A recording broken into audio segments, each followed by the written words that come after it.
ఇప్పుడు మీరు చూడబోతున్న ఇంటర్వ్యూ నిజంగా తెలంగాణ ప్రజలందరూ తెలుసుకోవాల్సిన ఇంటర్వ్యూ, అవగాహన పెంచుకోవాల్సినటువంటి సబ్జెక్టు. ఎందుకంటే తెలంగాణ ఉద్యమం నీళ్ళ కోసమని ఎంతగా, అంటే తెలంగాణ రాష్ట్ర సాధనలో నీళ్లు ఎంత పాత్ర పోషించినాయో, తెలంగాణ రాష్ట్రం వచ్చిన తర్వాత ఆ నీళ్లు తెలంగాణకు సాగునీటికి తాగునీటి కోసమని ఆ రోజు బీఆర్ఎస్ ప్రభుత్వం కాళేశ్వరం ప్రాజెక్టు కట్టుడు కావచ్చు, నీళ్ల కోసమని ఎన్ని ప్రయత్నాలు చేయాలో అన్ని ప్రయత్నాలు. అంటే రైతులకు సాగునీరు తాగునీరు కనుక అందిస్తే రైతుల ఆత్మహత్యల దగ్గర నుంచి ఇంకా అనేక రకాలైనటువంటి వాటికి పరిష్కారం నీళ్ల ద్వారా లభిస్తుంది అనేది ఆ రోజు బీఆర్ఎస్ ప్రభుత్వం నమ్మింది. నమ్ముడే కాకుండా అటువైపుగా ప్రయత్నించింది, దాంట్లో కొంత మేరకు సక్సెస్ కూడా అయింది. దాంట్లో భాగంగానే చాలా చెక్ డ్యాంలు కూడా కట్టారు. అయితే ఈ మధ్య వరుసగా చెక్ డ్యాంల కూల్చివేతలు పేల్చివేతలు జరుగుతున్నాయి. దీని వెనకాల ఉన్నటువంటి కారణాలేంది? ప్రజల ప్రయోజనాల కోసం, ప్రజల ప్రయోజనాల దృష్ట్యా ఉండాల్సినటువంటి ప్రభుత్వాలు ఇంత జరుగుతున్నా కూడా ఎందుకు స్పందిస్తలేవు? నీళ్ళకు సంబంధించిన ఇష్యూ కాబట్టి ఖచ్చితంగా తెలంగాణ ప్రజలు తెలుసుకోవాలి అని నేను చెప్తున్నా. ముందు వీడియో స్టార్ట్ చేస్తున్నప్పుడు చెప్పినట్టుగానే ఈ ఇష్యూ మీద చాలా డీటెయిల్గా అసలు ఏం అవసరం ఉంది, తెలంగాణ ప్రజలు దేని గురించి అని తెలుసుకోవాలి. చెక్ డ్యాంల నుంచి మొదలు పెడితే ఇప్పుడు జరుగుతున్నటువంటి విధ్వంసాల వరకు అన్నింటి గురించి చాలా డీటెయిల్గా మాట్లాడదాం. మనతో పాటు విప్రకాష్ గారు ఉన్నారు. సార్ నమస్తే. నమస్కారం అమ్మ. మీరు చూస్తున్నారు వరుసగా చెక్ డ్యాంల విధ్వంసాలు. మీరు పోయొచ్చి నాకు తెలిసి నెల రోజులు కూడా అయితలేదు, 15 రోజులు. నెల రోజుల ముందు మీరు తనుగుల చెక్ డ్యాము దగ్గరికి పోయొచ్చారు. 15 రోజులల్లా ఇంకొక చెక్ డ్యామ్ అదే మానూరి నది మీద మీరు కూడా చూసి ఉంటారు. ఏం చెప్పదలుచుకున్నారు మీరు ఇట్లాంటి ఇన్సిడెంట్స్ చూసినప్పుడు? ఈ ప్రభుత్వం 2 సంవత్సరాలు అయింది వచ్చి, ఒక్క చెక్ డ్యామ్ కూడా కొత్తగా కట్టలేదు. ఉన్న గతంలో బీఆర్ఎస్ ప్రభుత్వ హయాంలో కొన్ని చెక్ డ్యామ్స్ వరదకు దెబ్బతిని ఉండే, వాటిని కూడా పునర్నిర్మాణం చేయలేదు, ఎట్లా ఉన్నది అట్లా వదిలేసింది. కొత్తగా ఏంటంటే గత 2 సంవత్సరాల్లో రేవంత్ రెడ్డి గారు ఇంకొక నెల రోజులకు అధికారంలోకి వస్తారనగా అక్టోబర్ 21 నాడు 2023 మేడిగడ్డను బ్లాస్ట్ చేశారు. దాని మీద ఎఫ్ఐఆర్ నమోదైంది. అది ఇప్పటికీ మహాదేవ్పూర్ పోలీస్ స్టేషన్లో ఫైళ్ళల్లో మూలుగుతూ ఉన్నది. దాన్ని రికార్డులో పెట్టిన తర్వాత ఈ రోజు వరకు ఒక్కరు కూడా దాన్ని తీయలేదు, దుమ్ము దులపలేదు. పీసీ గోస్తో సహా విజిలెన్స్ కమిటీ కానీ ఎన్డీఎస్ఏ కానీ అది బ్లాస్ట్ అని చెప్పి ఇంజనీర్ ఇచ్చిన కంప్లైంట్. అది ఇది బ్లాస్టా కాదా అని కూడా దాని గురించి పట్టించుకోలేదు. ఇదే లాఫర్వా ఇసుక మాఫియాను ఎంకరేజ్ చేసింది. అక్టోబర్ 21 జరిగిన తర్వాత జనవరి 2024 అంటే అప్పుడు బీజం పడ్డది. అప్పుడే అది లా అండ్ ఆర్డర్ కేసీఆర్ చేతిలో నుంచి ఎలక్షన్ కమిషన్ చేతిలోకి పోయినాక 10 రోజులకు అక్టోబర్ 9 నాడు నోటిఫికేషన్ వచ్చింది. అంటే షెడ్యూల్ రిలీజ్ అయింది, ఎలక్షన్ షెడ్యూల్. నోటిఫికేషన్ రాకముందే ఎలక్షన్ షెడ్యూల్ రిలీజ్ కాగానే law and order and revenue రెండు కూడా, అంటే కలెక్టర్ ఎస్పీలు ఇద్దరు కూడా ఎలక్షన్ కమిషన్ చేతిలోకి పోతారు. ట్రాన్స్ఫర్స్ అయినా ఎంక్వైరీస్ అయినా ఏదైనా వాళ్ళ ద్వారానే జరగాలి. కరెక్ట్గా ఆ డే దాకా వెయిట్ చేశారు. వాస్తవంగా అప్పటికి నెల రోజుల కిందనే వరదలు ఆగిపోయినాయి గోదావరిలో. అయితే ఒక 5-6 గేట్లు తీశారు 2 బ్లాకులలో. ఒత్తిడే లేదు అసలు బ్యారేజ్ మీద. కేవలం 13,000 క్యూసెక్కులే ఆ రోజు మొత్తం 24 గంటలలో ప్రవహించినాయి. అది కూడా 4-5 బ్లాకులలో. ఎక్కడో ఉన్న 7వ బ్లాక్లో అసలు వరదే లేదు, ఆడ క్లోజ్ చేసి ఉన్నది, అక్కడ బ్లాస్ట్ చేశారు. అదేమో ప్రమాదం అని చెప్పేసి కేసీఆర్ మీద నాణ్యత లేకుండా కట్టారు, అవినీతి, ఏటీఎం అని ప్రచారం చేశారు. ఇప్పుడు ఏంటంటే నెక్స్ట్ 1 మంత్కే రేవంత్ రెడ్డి గారు డిసెంబర్ 7న ముఖ్యమంత్రి అయ్యారు. జనవరిలో హుసేన్ మియా వాగాని ఇదే మానేరు బేసిన్లో ఇప్పుడు మనం మాట్లాడుకుంటున్న అడవి సోమనపల్లి పెద్దపల్లి జిల్లాలోదే, ఇది కూడా పెద్దపల్లి భూపాలపల్లి జిల్లా పక్కనే ఉంటుంది. అంత డిస్టెన్స్ చూస్తే చాలా దగ్గర. ఈ హుసేన్ మియా వాగ్ కూడా పెద్దపల్లి పక్క నుంచి వచ్చి మానేరులో కలుస్తుంది. దాని మీద కొంచెం చిన్న చెక్ డ్యామ్ అది. అయితే ఇసుక దొంగలు ఏం చేశారంటే అక్కడ వాటిని డిటనేటర్స్ పెట్టి పేల్చేయడానికి అన్నీ రెడీ చేసి పెట్టుకున్నారు. హోల్స్ కూడా చేశారు. డిటనేటర్స్ పెట్టాలంటే హోల్ చేయాలి కాంక్రీట్లో, దానికి ఒక మిషన్ ఉంటుంది. అన్నీ తెచ్చి పెట్టుకున్నాక రైతులకు అనుమానం వచ్చి వీళ్ళని పట్టుకున్నారు. పట్టుకొని పోలీస్ స్టేషన్ తీసుకుపోయి జిలెటిన్స్ అవన్నీ కూడా తీసుకుపోయి అప్పచెప్పి కంప్లైంట్ ఇచ్చారు. ఆడ ఎవరైతే ఉంటారో ఇది బ్లాస్టింగ్ ప్రయత్నం చేస్తుంటే దొరికినట్టుగా చేశారు. అది జనవరి 2024, అంటే దాదాపు 2 సంవత్సరాలు. దాని గురించి పట్టించుకోలేదు. ఎఫ్ఐఆర్ అట్లే ఉంది. ఒక్కరిని అరెస్ట్ చేయలేదు, ఒక్కరిని ఆ విచారణ ఇన్సిడెంట్లో కూడా ఒక్కరిని అరెస్ట్ చేయలేదు, మేడిగడ్డలో కూడా చేయలేదు. చేయలేదు. మొన్న నవంబర్ 21, ఇప్పుడు నెల కాలే ఇంకా, ఇవాళ డిసెంబర్ 18, ఇంకా 3 రోజులు అయితే నెల అవుతుంది. అక్కడ 8 దిక్కుల డిటనేటర్స్ పెట్టారు. 2.5 మీటర్ల హైట్ ఉంటుంది, 800 మీటర్ల పొడుగు ఉంటుంది, దాదాపు కిలోమీటర్ కొంచెం తక్కువ. ఇదే మానేరు నది పైన. అది జమ్మికుంట దాటిన తర్వాత ఈ తనుగుల అనే ఊరు దగ్గర ఆ చెక్ డ్యామ్ చాలా పెద్దది, నీళ్లు కూడా చాలా ఆగి ఉన్నాయి. సాయంత్రం 6 గంటలకు చేపలు పట్టుకొని పోయిన వాళ్ళు కూడా అక్కడ ఏ లీకేజ్ లేదు, ఎటువంటి వరద లేదు. వరద ఆగిపోయి చాలా రోజులు అయిపోయింది. ఆ వచ్చిన నీళ్ళన్నీ ఆగిపోయి ఉన్నాయి 1 కిలోమీటర్ దూరం, 2 కిలోమీటర్ల దూరం వరకు. అయితే దాని కింద తీసుకున్నది. ఆ పక్కన ఒడ్డు దాకా రోడ్డు ఉన్నది, అంటే ట్రక్ పోయి ఇసుక తీసుకురావడానికి వీలయ్యే విధంగా. అక్కడ కావాలని చెప్పి ఏం చేశారు, అక్కడ మళ్ళీ బ్లాస్ట్ చేశారు. ఆ బ్లాస్ట్ 8 దిక్కులో బాంబులు పెట్టారు. పెడితే ఎగిరి వచ్చి ఇటు దిక్కు పడ్డాయి రాళ్ళన్నీ. ఇప్పుడు నాణ్యతా ప్రమాణాలు లోపం ఉండి ఏదైనా కుంగింది అనుకోండి, నీళ్ళు వెళ్ళిపోతాయి. కుంగితే ఎట్లుంటది, పేల్చేస్తే ఎట్లుంటది? 2 ఉన్నాయి అక్కడ 2 ఉన్నాయి. ఇప్పుడు తనుగులకును ఇవాళ పేల్చేసిన అడవి సోమనపల్లికి మధ్యలో వావిలాల అని ఊరు ఉంటుంది. అంటే ఈ తనుగులకు ఒక 3 కిలోమీటర్ల దూరంలో ఇదే నదిలో అక్కడ ఒక చెక్ డ్యామ్ ఉంది.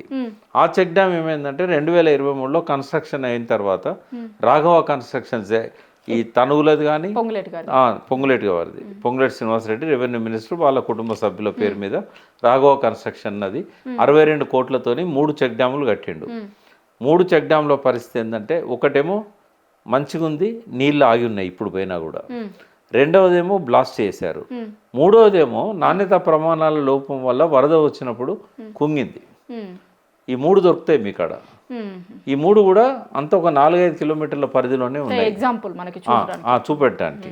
కుంగితే ఎట్లుంటుందంటే, వారం 10 రోజుల నుంచి అక్కడ ఆ సౌండ్స్ రావడము, తర్వాత కాంక్రీట్ విత్ స్టీల్ కదా, కొన్ని సౌండ్స్ వస్తూ ఉంటాయి వాటర్ పోతున్నప్పుడు. రెండవది ఆ కింద దీనికి సంబంధించిన కొన్ని కొట్టుకుపోతూ ఉంటాయి.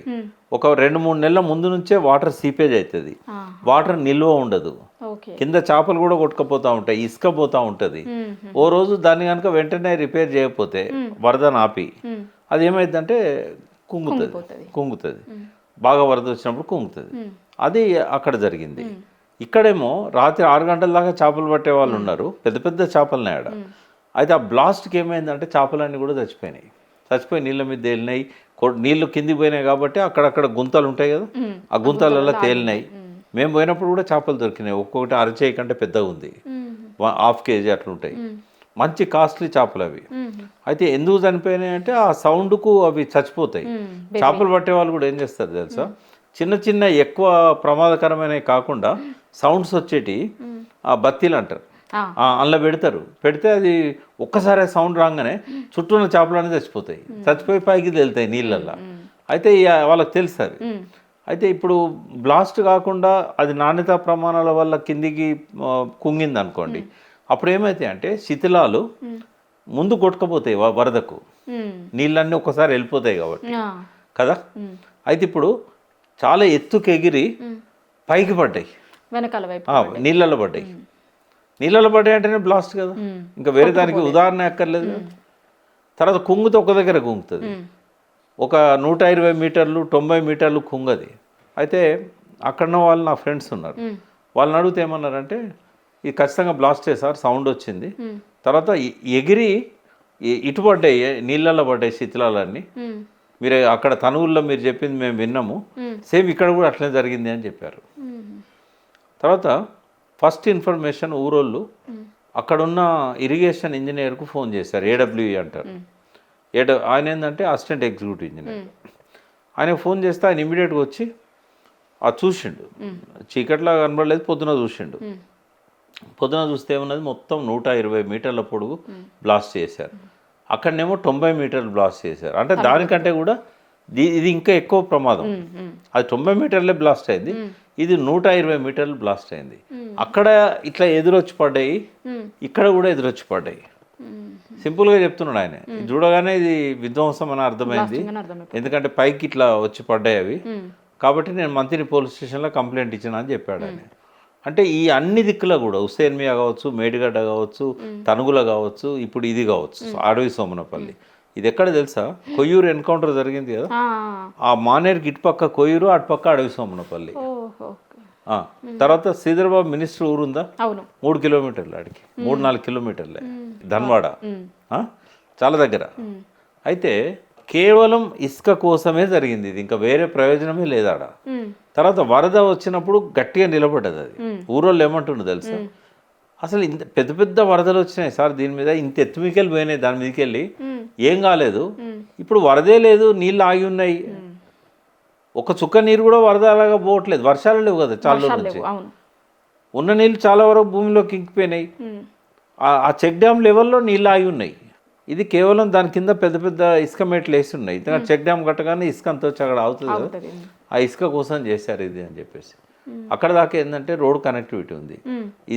ఇసుక దొంగలు అని చెప్పడానికి మనకు ఒకే ఒక సాక్ష్యం ఏంటి తెలుసా, అక్కడికి రోడ్డు ఉందా లేదా, వాళ్ళకి కావాల్సింది ఏంటంటే ట్రక్కులు తేవాలి, నింపుకొని పోవాలి. ఇసుక కోసం అని చెప్తుర్రు, అంత క్లారిటీగా ఇసుక కోసం అని ఎట్లా చెప్పగలుగుతామంటే అక్కడ నుంచి ఇసుక తీసి వెంటనే ట్రక్కులలో నింపుకోవడానికి ఫెసిలిటీ ఉన్న కాడే అవుతున్నాయి అన్నీ కూడా. రోడ్ లేని కాడ వాళ్ళు బ్లాస్ట్ చేస్తలేరు. తర్వాత వాళ్ళ క్వారీస్ గతంలో అలాట్ చేసింది గవర్నమెంట్. అలాట్ చేసినప్పుడు ఏమైతే చెక్ డ్యామ్ల వల్ల నీళ్ళు ఆగిపోయినాయి అనుకో, వాళ్ళకి అలాట్ చేసిన క్వారీలకి వెళ్ళి కూడా ఇసుక తీయడానికి వీలు కాదు.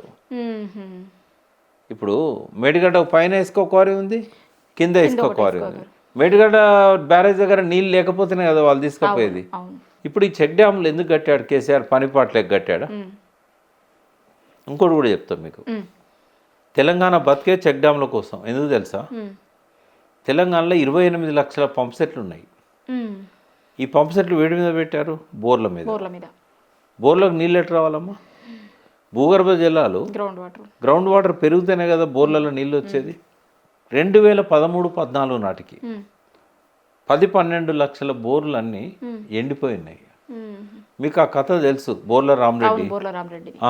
55 బోర్లు వేసినా కూడా ఒక్కదానిలో నీళ్లు పడలే. లింగారెడ్డిపల్లి అని సిద్దిపేట పక్కనే ఆనుకొని ఉంటుంది. 1998లో తేజ వార్తలు అప్పుడు వచ్చేది, రాత్రి 9:30 చూసా. ఒకతను రైతు ఆత్మహత్య చేసుకున్నాడు. నేను జయశంకర్ సార్ ఫోన్ చేశా, సార్ అసలు రైతులు ఎందుకు ఆత్మహత్యలు చేసుకుంటానో మనం తెలుసుకోవాలనుకున్నాం కదా, సిద్దిపేట పక్కనే ఇట్లా చనిపోయాను సార్, మీరు హన్మకొండ నుంచి రండి, నేను ఇటు నుంచి వస్తా అని చెప్పి పొద్దున్న 8 గంటలకల్లా పోయినాం. మేము వాడికి 7:30కే పోయినాం, నేను జయశంకర్ సార్. పోయేసరికి దూలానికి వేలాడుతున్నాడు, ఇంకా తీయలే, పోలీసులు రావాలి కదా. ఆ భార్య ఏడుస్తూ ఉంది, పిల్లలు ఏడుస్తూ ఉన్నారు, చిన్న చిన్న పిల్లలు ఉన్నారు. ఏమైంది అని అడిగితే వీళ్ళెవరు అంజమాన్ వాళ్ళు వచ్చి బేఇజ్జత్ తీసిండ్రు అన్నది ఆమె. అంజమాన్ బ్యాంక్ అని, అంటే ఇప్పుడు భూతనక బ్యాంక్లో భూమి గిరువు తాకట్టు గిరువు పెట్టి అంటారు, గిరువు పెట్టి డబ్బులు తీసుకున్నాడు.